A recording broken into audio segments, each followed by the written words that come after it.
I still remember the sound of the door slamming. It wasn't just a noise. It was a shift, a breaking point. A moment so defining that it carved itself into my memory like a scar. Lorraine had left before, but never like this. Never with the kind of finality that made my stomach churn. She didn't even hesitate. No last glance, no second thoughts. Just a flick of her hair, the clatter of her heels on the floor, and then silence.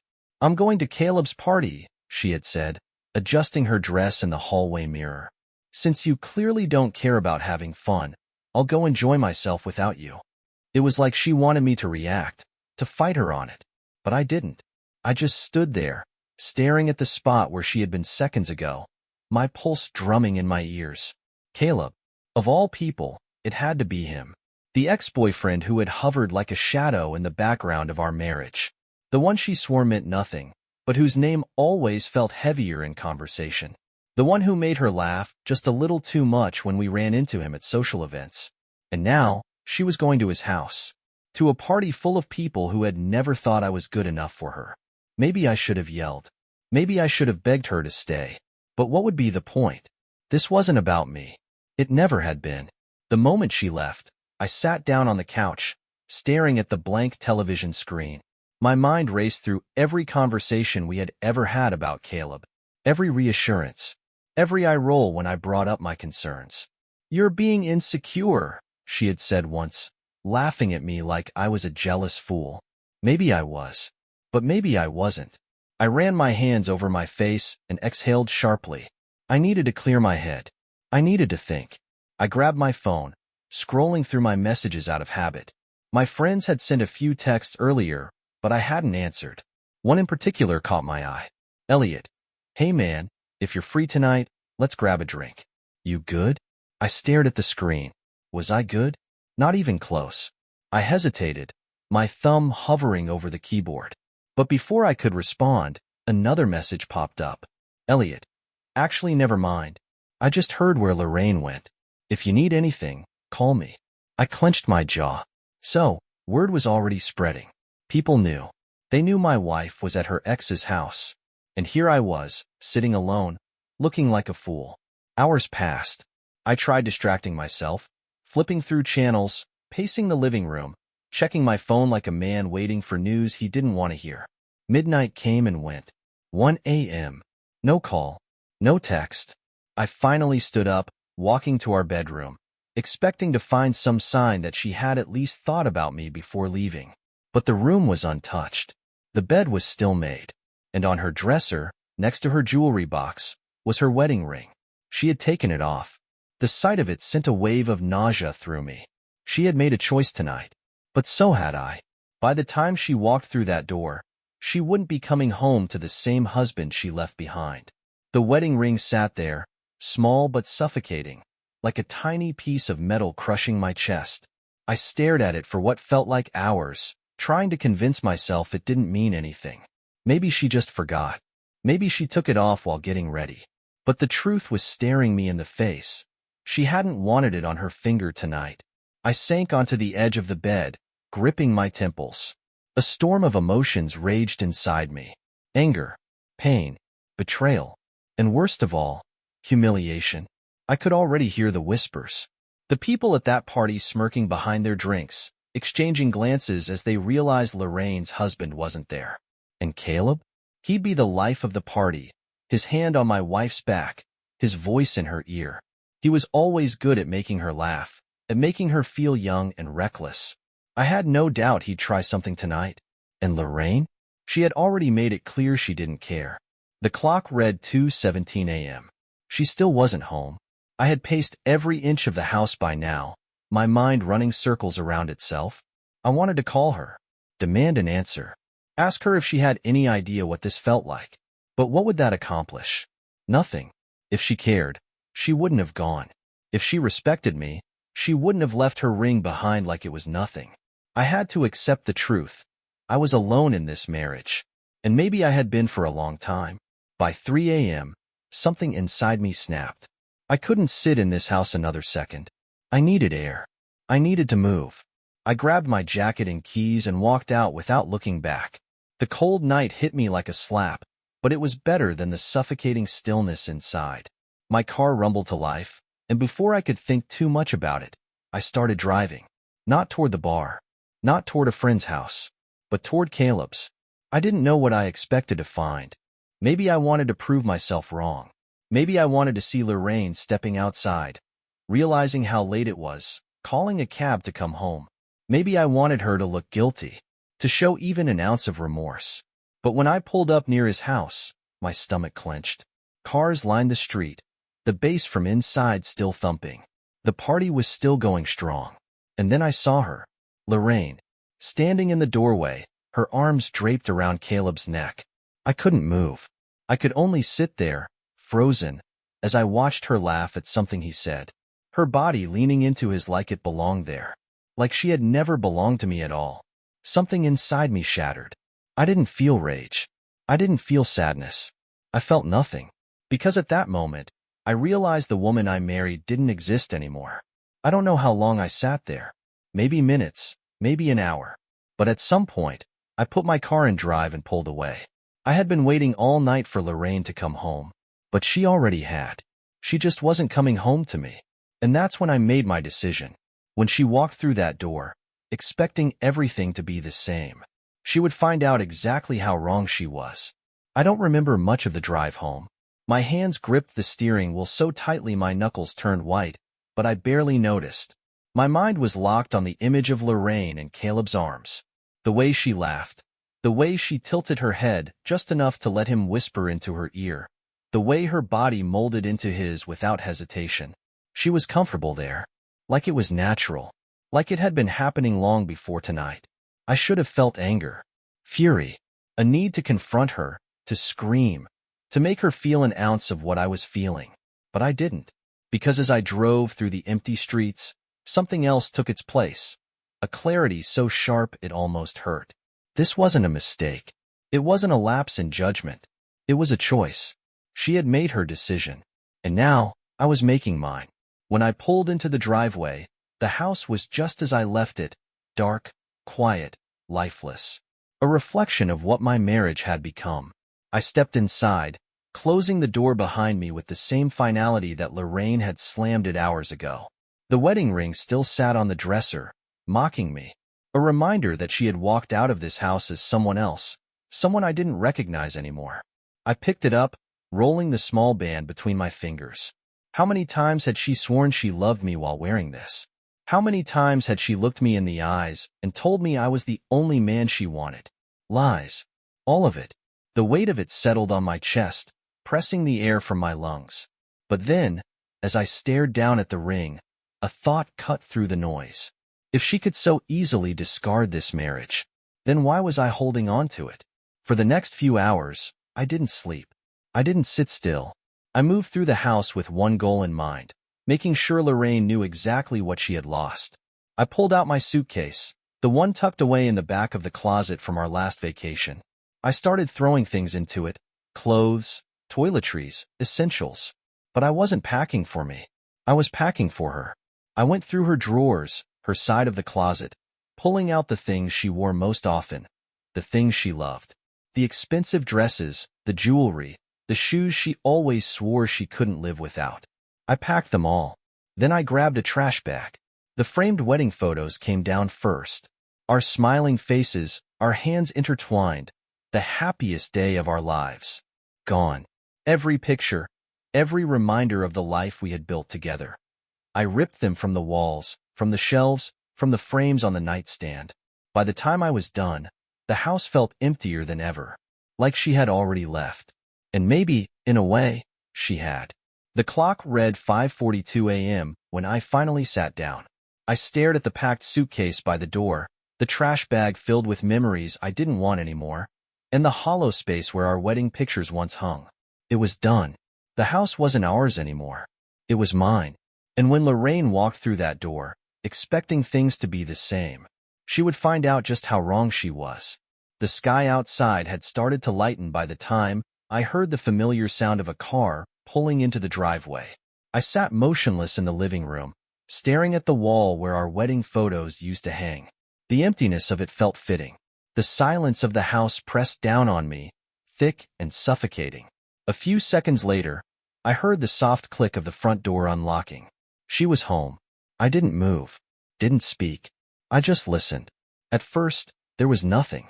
Just the quiet rustling of fabric, the sound of her keys hitting the counter, the faint exhale of someone relieved to be back in their own space. Then, footsteps. Slow, cautious, and then a pause. She had seen it. The suitcase, the trash bags, the sudden, glaring absence of everything that had once made this house feel like ours. I waited for the realization to sink in. And then, what the hell is this? Her voice cracked slightly, just enough to betray the confidence she always tried so hard to maintain. Still, I didn't look at her. Instead, I leaned back in my chair, exhaling slowly before speaking the words I had been holding in all night. I packed your things. Silence. Not the kind that comes with understanding, but the kind that comes with shock. And then, just as quickly, you're joking, right? She let out a nervous, breathy laugh, stepping forward like she thought she could wave all of this away. Come on, this is ridiculous. I just went out for a few hours. A few hours. That's what she was going with? I finally turned to face her. Lorraine was standing there in the same dress she had left in. Only now, it was wrinkled. Her makeup was slightly smudged, her hair a little messier than when she had stormed out. But the worst part? She still had his scent on her. Perfume mixed with cologne. I didn't even need to ask. I already knew. You're serious, she said, eyes darting to the suitcase like it might disappear if she stared hard enough. I didn't say anything. I didn't need to. Her hands clenched into fists at her sides. So, what, you're just gonna throw me out? Like some stranger? After 8 years? You threw us out. My voice was calm. Too calm. The second you walked out that door last night, she scoffed, shaking her head like I was being ridiculous. You're overreacting. I went to a party. That's all. I needed space, and you? Don't lie to me, Lorraine. She froze. The air between us went still. I leaned forward, resting my elbows on my knees. I saw you. Her eyes widened slightly, the barest flicker of panic crossing her face. Saw what? I tilted my head, studying her. She wasn't sorry. She wasn't even trying to deny it. She just didn't know how much I knew. I saw you with him, I said, voice steady. Saw you laughing. Saw you putting your hands on him. Saw you looking at him like I wasn't even in the picture. Another pause. And then, that's ridiculous, she snapped, her face twisting in frustration. You're acting like a jealous psycho. I was just... You took your ring off. The words hit her like a slap. For the first time, her expression cracked. And that's when I saw it: fear. Not fear of losing me. Fear of losing control. Because in her mind, she was supposed to win. She was supposed to come home, maybe apologize half-heartedly, maybe make up some excuse, and I was supposed to take it. That's how it had always been. But not this time. This time, I was the one making the choices. Her eyes flicked to the suitcase again, and for the first time, her confidence wavered. Where am I supposed to go? A cold, bitter laugh escaped me before I could stop it. Oh, I don't know. Maybe Caleb's place? Since you seemed pretty comfortable there. Her mouth opened, then closed. She had nothing to say, because she knew I was right. And for the first time in our entire marriage, she was the one being left behind. The silence between us stretched like a canyon, wide, bottomless, impossible to cross. Lorraine stood frozen in place, her hands gripping the hem of her dress like she was trying to anchor herself. But there was nothing left for her to hold on to. This was it. She knew it, and I knew it. Her eyes flicked to the suitcase again, then back to me. You're really doing this? It wasn't a question. I exhaled slowly, my patience thinning. I already did. Her nostrils flared, the panic in her expression shifting into something sharper. Anger. This is insane, Zachary, she hissed, her voice trembling just enough to betray how desperate she was. You're acting like some dramatic teenager. I went to a party. That's all. You're making this into something it's not. I laughed. Actually laughed. Because of course she was doing this. Of course she was twisting it. Do you think I'm stupid? I asked, leaning forward, my elbows resting on my knees. Do you think I don't know what I saw? That I didn't sit in my car and watch my wife, wrap herself around another man like I didn't exist? She flinched. It was subtle, but I caught it. I could see the gears turning in her head, scrambling for a way out of this. But there wasn't one. Not anymore. She let out a short breath, shaking her head like she was trying to clear it. Zach, please, don't do this. You're upset, I get it, but we can talk about this. You don't just throw away a marriage over one mistake. My jaw tightened. One mistake. Like this was some minor lapse in judgment. Like she had tripped and landed in another man's arms. I stood up, my movements slow, deliberate. Lorraine took half a step back, like she wasn't sure what I was going to do. I didn't yell. I didn't slam my fists on the table or throw anything. I just looked her in the eye and asked, was this the first time? Her breath hitched. That was all I needed. She could have denied it. She could have sworn up and down that last night was a one-time thing, that she had never so much as thought about Caleb in that way before. But she hesitated, and that hesitation told me everything. My chest felt hollow, numb, like the final thread that had been holding me together had finally snapped. I ran a hand over my face, exhaling slowly. You've been lying to me for a long time, haven't you? She opened her mouth, then shut it. I nodded. That's what I thought. For a few long seconds, neither of us spoke. Then, in a voice so small I almost didn't hear it, Lorraine whispered, I didn't mean for it to happen like this. I let out a bitter chuckle. And yet, here we are. She swallowed hard, eyes darting to the suitcase again. Where am I supposed to go? I shrugged, feeling nothing but exhaustion at this point. That's not my problem, Lorraine. You made your choice. Now you have to live with it. Her hands clenched into fists. You're seriously kicking me out? I didn't answer. I didn't need to, because the packed suitcase by the door said everything for me. Her expression twisted, something breaking inside her. You can't do this. We're married. You walked away from this marriage long before I did. I cut her off, my voice steady. The difference is, I'm just finishing what you started. Tears welled up in her eyes. For the first time, I saw real fear in them. She wasn't afraid of losing me. She was afraid of losing the security that came with me. The house, the stability, the man who had always been there, waiting, no matter how many times she pushed me away. But not this time. This time, I wasn't waiting. This time, I was done. The clock on the wall ticked loudly in the silence.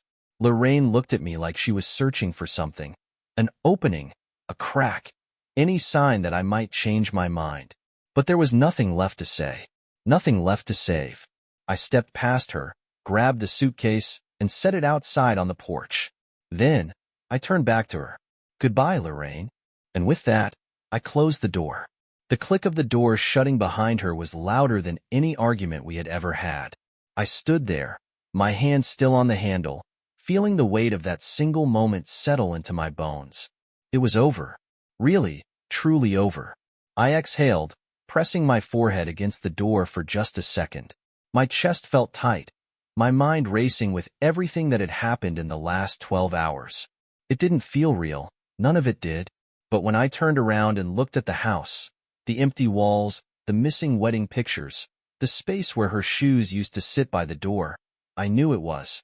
She was gone, and I wasn't going to chase after her. I don't know how long I stood there, staring at nothing. Minutes, maybe hours. Eventually, I walked back into the kitchen, grabbed a glass from the cupboard, and poured myself a drink. I didn't even like whiskey, but at that moment, it felt right.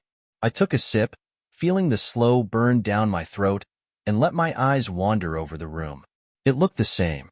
The same table, the same chairs, the same counter where Lorraine used to sit every morning, scrolling through her phone while I made coffee. But it felt different. Like something had been sucked out of the air. Like the house was holding its breath. I took another sip and ran a hand through my hair. Was this how it was supposed to feel? Was I supposed to feel free? Or just empty? The silence didn't last long. A sharp knock at the door made me flinch, breaking me out of my thoughts. I closed my eyes, exhaling slowly. I didn't need to check. I already knew. It was her. I ignored it. Then came another knock. Louder. Then another. Then her voice. Zach, open the door. I stayed where I was. Another knock. Then another. Then bam. A full-on pound, her fist slamming against the wood. Zachary, open the damn door. I turned, staring at the entrance like I could see through it. My fingers tightened around my glass. She had only been gone 10 minutes. 10. And already, she was back. But why? Had she changed her mind? Or had he kicked her out first? Another slam. I sighed, setting down my drink and walking toward the door. I didn't open it right away. Instead, I just stood there, my hand hovering over the handle. And then, in the calmest voice I could manage, I asked, "What do you want, Lorraine?" A pause. Then, "Open the door." No. I could almost hear her grinding her teeth. "You're being ridiculous." I laughed under my breath. "You think I'm the one being ridiculous? You're really throwing me out over one mistake?" There it was again. That same, tired excuse. One mistake. As if last night had been an accident. As if she had tripped and landed in Caleb's arms. I shook my head, pressing my palm against the door. "You're not coming back in here, Lorraine." Silence. Then, "Zach, please," she said, her voice suddenly softer. I wasn't thinking. I had too much to drink. Stop. I leaned my head against the door. "I saw you," I murmured. Her breath caught. "I saw you laughing with him. I saw the way you looked at him, the way you touched him." I swallowed the lump in my throat. That wasn't a mistake. That was a choice. Another pause. Then, barely above a whisper, "I didn't sleep with him." I squeezed my eyes shut. Did she think that would fix this? That just because she hadn't gone all the way, it meant she hadn't betrayed me in every other way possible? I let out a shaky breath. "You still took off your ring." She didn't answer, because she knew what that meant. Another long stretch of silence passed. I waited for her to yell, to scream, to pound on the door again, but she didn't. Instead, I heard the faintest, shakiest breath, then a single word. "Please." Not demanding, not angry, just broken. I don't know why, but that almost hurt more than the betrayal itself. But I couldn't let it get to me, because this wasn't about one night. This was about all the nights before it. Every doubt, every reassurance, every time she told me I was being paranoid, every lie. So, with my hand still on the door, I took the deepest breath of my life and said the only thing that mattered. "Goodbye, Lorraine." And then, I walked away. I walked away from the door, my heartbeat pounding in my ears. I didn't stop. I didn't look back. Lorraine was still on the other side, probably standing there in disbelief, waiting for me to crack. She always thought she could wear me down, get me to change my mind. But not this time. This time, there was nothing left to say. I grabbed my drink and sank into the couch, my body heavy with exhaustion. I hadn't slept all night. The house still smelled like her perfume, but it felt emptier than ever. I stared at the ceiling, trying to process the weight of everything that had happened. Minutes passed, maybe hours. I didn't know if she was still out there. I didn't check. I just let go. And then, the quiet was broken by my phone buzzing on the coffee table. At first, I ignored it, assuming it was Lorraine. But then another message came in, and another. I sighed and grabbed the phone, unlocking the screen. "Elliot, man, I just heard. You okay?" "Nathan, Lorraine was at Caleb's last night? Are you serious?" "Unknown number. Zach, I'm so sorry. I thought you knew. Please call me." My stomach twisted. The last message sent a cold chill through me. I frowned, staring at the number. I didn't recognize it, but something about it made my hands shake. I hesitated for a second before replying. "Who is this?" The response came almost instantly. "Unknown number. It's Maya. We need to talk." Maya. I blinked at the screen. Maya was Caleb's girlfriend. Or at least, she had been. I sat up straighter, my pulse quickening. Maya and I had never been close, but she had always been polite whenever we ran into each other. She was the quiet type, always standing slightly behind Caleb at social events, never drawing much attention to herself. So why was she messaging me now? Something wasn't right. My fingers hovered over the screen. Then, before I could think too much about it, I called her. She answered on the second ring. "Zach," she breathed, her voice shaking. I don't even know where to start." I swallowed. "What's going on?" A pause. Then, "I have something you need to see." Her voice was strained, like she was on the verge of tears. My grip on the phone tightened. "Maya, just tell me." She inhaled sharply. "It's about Lorraine and Caleb. It's not just last night. It's been going on for months." My stomach dropped. Months. My mind reeled. I had expected something like this, but hearing it out loud, it felt like being punched in the gut. "Maya," I said carefully, trying to keep my voice steady, "how do you know?" Silence. Then she exhaled, shakily. "Because I have proof." The room spun for a second. I squeezed my eyes shut, gripping the couch. "What kind of proof?" I finally forced out. Another pause. Then, in a voice so quiet I almost missed it, she whispered.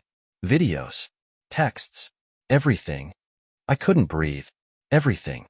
All the times Lorraine had reassured me, all the nights I had questioned my own sanity, all the moments she had looked me in the eyes and lied. And now, the truth was sitting in Maya's hands. "Where are you?"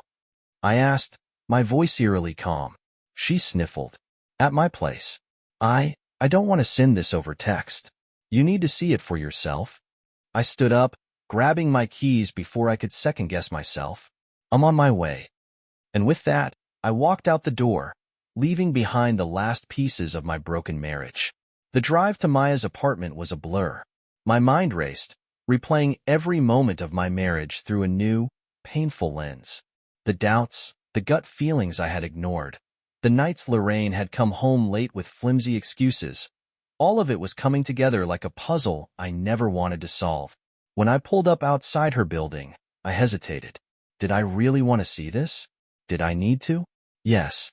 I took a deep breath, stepped out of the car, and knocked on her door. Maya answered almost immediately. Her eyes were red-rimmed, her face pale. She didn't say a word, just stepped aside and motioned for me to come in. We sat in her small living room, the tension between us thick and heavy. She reached for her phone, hesitated for a second, then handed it to me. "I'm sorry," she whispered. I didn't respond. I just pressed play. The video started grainy, shaky. Someone had been recording secretly. Then, the image sharpened, and there they were. Lorraine and Caleb, sitting close, laughing, whispering, touching, and then kissing. I gritted my teeth, forcing myself to watch. The text came next.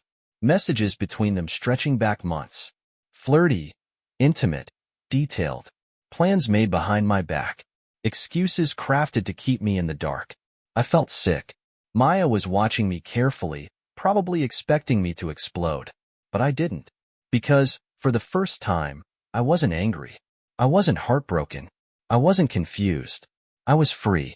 I set the phone down and exhaled, long and slow. She swallowed. "Are you okay?" I looked at her, really looked at her, and realized she wasn't just some messenger of bad news. She was hurting too. "No," I admitted. "But I will be." The next few days were a whirlwind. I met with my lawyer, filed for divorce, had the locks changed, cut off every possible way for Lorraine to manipulate her way back into my life. She tried, of course.